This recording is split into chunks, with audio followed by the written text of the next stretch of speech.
മോട്ടറോളയുടെ motto G56 5G എന്ന പുതിയൊരു smart phone ഇപ്പോൾ ലോഞ്ച് ചെയ്തിട്ടുണ്ട്.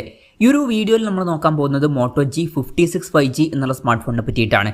പിന്നെ വീഡിയോ തുടങ്ങുന്നതിന് മുമ്പ് പറയാനുള്ളൊരു കാര്യം എന്താ വെച്ചാൽ, ഇതുപോലെ നിങ്ങളുടെ സ്വന്തം ഫോട്ടോ അല്ലെങ്കിൽ നിങ്ങൾക്ക് ഇഷ്ടപ്പെട്ട ഡിസൈൻ പ്രിന്റ് ചെയ്തിട്ടുള്ള മൊബൈൽ കേസുകൾ അഫോർഡബിൾ ആയിട്ടുള്ള പ്രൈസ് റേഞ്ചിൽ വേണം എന്നുണ്ടെങ്കിൽ ഇവിടെ ഒരു വാട്സപ്പ് നമ്പർ കൊടുക്കുന്നുണ്ട്. താഴെ ഡിസ്ക്രിപ്ഷനിലും കമന്റ് ബോക്സിലും ആ ഒരു വാട്സപ്പ് നമ്പർ കാണാം, നിങ്ങൾക്ക് കോൺടാക്ട് ചെയ്യാവുന്നതാണ്. അപ്പോൾ നമ്മൾ ആദ്യം ഫീച്ചേഴ്സും കാര്യങ്ങളൊക്കെ നോക്കുകയാണെന്നുണ്ടെങ്കിൽ ഡിസ്പ്ലേയുടെ കാര്യത്തിൽ മോട്ടോ G56 5Gയിൽ 6.72 ഇഞ്ചിൻ്റെ ഫുൾ HD+ ഡിസ്പ്ലേ ആണ് വരുന്നത്. ഇതിൽ LCD പാനലാണ് ഉപയോഗിച്ചിരിക്കുന്നത്.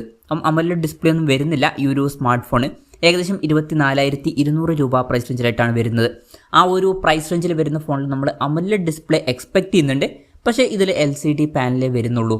പിന്നെ പഞ്ചോൾ ഡിസൈൻ വരുന്നുണ്ട്. പഞ്ചോൾ വരുന്ന ടോപ്പ് സെൻറ്റർ ഭാഗത്തായിട്ടാണ്. 120 Hz റിഫ്രഷ് റേറ്റ് സപ്പോർട്ട് ചെയ്യുന്നുണ്ട്. ഗൊറില്ല ഗ്ലാസ് 7യുടെ പ്രൊട്ടക്ഷനൊക്കെ ഇതിൽ കൊടുത്തിട്ടുണ്ട്. അപ്പോൾ ഡിസ്പ്ലേ ഫീച്ചേഴ്സ് മൊത്തത്തിൽ നോക്കുമ്പോൾ ഈ ഒരു പ്രൈസ് റേഞ്ചിൽ അത്ര മികച്ച ഡിസ്പ്ലേ ഫീച്ചേഴ്സ് എന്ന് പറയാൻ പറ്റില്ല, കാരണം ഈ ഒരു പ്രൈസ് റേഞ്ചിൽ AMOLED ഡിസ്പ്ലേ വരുന്നില്ല. പിന്നെ side mounted finger print sensor ഇതിൽ കൊടുത്തിട്ടുണ്ട്. ഫോണിൻ്റെ വെയിറ്റ് വരുന്നത് ഏകദേശം 200 ഗ്രാമാണ്. തിക്നെസ് വരുന്നത് 8.4 mm ആണ്. പിന്നെ IP6869 റേറ്റിംഗ് ഇതിൽ സപ്പോർട്ട് ചെയ്യുന്നുണ്ട്. അപ്പോൾ മികച്ചൊരു IP റേറ്റിംഗ് വരുന്നുണ്ട്, നല്ലൊരു കാര്യമാണ്. അതുപോലെ തന്നെ MIL STD 810H സർട്ടിഫിക്കേഷൻ വരുന്നുണ്ട്. പൊതുവെ ബിൽഡ് ക്വാളിറ്റി ഒക്കെ ലഭിക്കുന്ന സർട്ടിഫിക്കേഷനാണ്, അതും നല്ലൊരു കാര്യം തന്നെയാണ്. ഇനി പ്രോസസ്സറിൻ്റെ കാര്യത്തിലോട്ട് വരികയാണെന്നുണ്ടെങ്കിൽ MediaTek Dimensity 7060 എന്ന പ്രോസസ്സറാണ് ഈ ഒരു സ്മാർട്ട് ഫോണിൽ വരുന്നത്. ഈ ഒരു 24,200 രൂപ പ്രൈസ് റേഞ്ചിൽ ഈ പ്രോസസ്സർ എങ്ങനെ ഉണ്ടെന്ന് വെച്ചാൽ അത്ര മികച്ച പ്രോസസ്സർ അല്ല. ഈ ഒരു പ്രൈസ് റേഞ്ചിനെ പറ്റിയിട്ടുള്ള പ്രോസസ്സറൊന്നുമല്ല ഇത്. പിന്നെ 5G സപ്പോർട്ട് ഇതിൽ വരുന്നുണ്ട്. ഈ ഒരു ഫോണിൽ 8 GB റാമും 256 GB ഇൻറ്റേർണലൊക്കെയാണ് വരുന്നത്.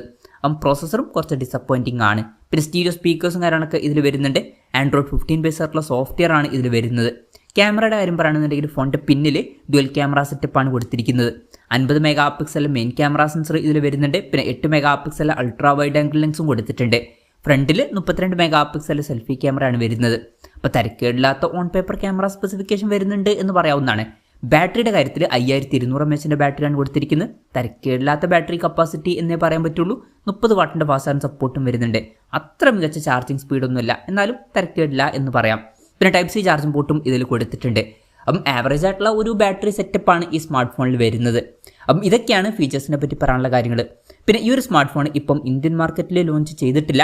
ഇപ്പോൾ ഈ ഒരു സ്മാർട്ട് ഫോൺ ഗ്ലോബൽ മാർക്കറ്റിലാണ് ലോഞ്ച് ചെയ്തിരിക്കുന്നത്. ഗ്ലോബൽ മാർക്കറ്റിൽ ഈ സ്മാർട്ട് ഫോൺ ലോഞ്ച് ചെയ്തിരിക്കുന്നത് €250 എന്ന പ്രൈസിങ്ങിലാണ്, അതായത് 24,200 രൂപ പ്രൈസ് റേഞ്ചിലായിട്ട്. ആ ഒരു പ്രൈസ് റേഞ്ചിൽ ഈ പറഞ്ഞിട്ടുള്ള ഫീച്ചേഴ്സ് എങ്ങനെ ഉണ്ടെന്ന് വെച്ചാൽ അത്ര മികച്ച ഫീച്ചേഴ്സ് എന്ന് പറയാൻ പറ്റില്ല. ഈ ഒരു പ്രൈസ് റേഞ്ചിന് പറ്റിയിട്ടുള്ള ഡിസ്പ്ലേ ഫീച്ചേഴ്സ് വരുന്നില്ല. പ്രോസസ്സർ അത്ര മികച്ചതല്ല. അതുപോലെ തന്നെ ബാറ്ററി സെറ്റപ്പ് ജസ്റ്റ് ആവറേജ് എന്നേ പറയാൻ പറ്റുള്ളൂ. ക്യാമറ സെറ്റപ്പ് ജസ്റ്റ് തരക്കേടില്ല എന്നേ പറയാൻ പറ്റുള്ളൂ. മൊത്തത്തിൽ അത്ര മികച്ച ഫീച്ചേഴ്സ് എന്ന് പറയാൻ പറ്റില്ല. പക്ഷെ ഒരു കാര്യമുണ്ട്, ഈ സ്മാർട്ട് ഫോൺ ഇന്ത്യൻ മാർക്കറ്റിൽ ലോഞ്ച് ചെയ്യുകയാണെന്നുണ്ടെങ്കിൽ ഈ ഒരു പ്രൈസിങ്ങിൽ ഈ ഫോൺ നമുക്ക് എക്സ്പെക്ട് ചെയ്യാൻ പറ്റില്ല. കുറച്ചും കൂടി നല്ലൊരു പ്രൈസിങ്ങിൽ ഈ ഫോൺ ലോഞ്ച് ചെയ്തേക്കാം. കാരണം ഈ ഒരു പ്രൈസ് റേഞ്ചിൽ മോട്ടറോളയുടെ ഇതിലും ബെറ്റർ ആയിട്ടുള്ള ഫോണുകൾ ഇന്ത്യൻ മാർക്കറ്റിൽ അവൈലബിൾ ആണ്. ഈ ഒരു സ്മാർട്ട് ഫോൺ ഇന്ത്യൻ മാർക്കറ്റിൽ ലോഞ്ച് ചെയ്യുമ്പം നമുക്ക് ഈ ഒരു സ്മാർട്ട് ഫോൺ 15,000 രൂപയ്ക്ക് താഴെ തന്നെ എക്സ്പെക്ട് ചെയ്യാവുന്നതാണ്. നമ്മൾ എക്സ്പെക്ട് ചെയ്യുന്നത് ഒരു 13,000 രൂപ പ്രൈസ് റേഞ്ചിലൊക്കെ ആയിട്ട് ഈ സ്മാർട്ട് ഫോണിൽ ലോഞ്ച് ചെയ്തേക്കാം എന്നാണ്. ആ ഒരു പ്രൈസ് റേഞ്ചിലൊക്കെ ആണെന്നുണ്ടെങ്കിൽ തിരക്കില്ലാത്ത ഫീച്ചേഴ്സ് എന്ന് പറയാവുന്നതാണ്. എന്തായാലും 15,000 രൂപയ്ക്ക് മുകളിൽ പോകാൻ സാധ്യതയില്ല. എന്തായാലും മോട്ടറോളയുടെ മോട്ടോ G56 5G എന്ന പുതിയൊരു സ്മാർട്ട് ഫോൺ ലോഞ്ച് ചെയ്തിട്ടുണ്ട്. ഇന്ത്യയിലെ ലോഞ്ച് ഡേറ്റിനെ പറ്റിയിട്ടുള്ള ന്യൂസുകളൊക്കെ വരുമ്പോൾ അതിനെ പറ്റിയിട്ടുള്ള വീഡിയോസൊക്കെ നമ്മൾ ചെയ്യുന്നതായിരിക്കും. അപ്പം അതുപോലുള്ള വീഡിയോസ് കാണാൻ താല്പര്യമുണ്ടെന്നുണ്ടെങ്കിൽ ഈ ചാനൽ സബ്സ്ക്രൈബ് ചെയ്യാവുന്നതാണ്. എന്തായാലും ഈ ഒരു സ്മാർട്ട് ഫോണിനെ പറ്റിയിട്ടുള്ള നിങ്ങളുടെ അഭിപ്രായം ജസ്റ്റ് ഒന്ന് കമൻറ്റ് ചെയ്യുക. അതുപോലെ തന്നെ ഈ ഒരു സ്മാർട്ട് ഫോൺ ഇന്ത്യൻ മാർക്കറ്റിൽ നിങ്ങൾ ഏത് പ്രൈസിങ്ങിലാണ് എക്സ്പെക്ട് ചെയ്യുന്നത് എന്നുള്ള കാര്യം കൂടി ജസ്റ്റ് ഒന്ന് കമൻറ്റ് ചെയ്യുക.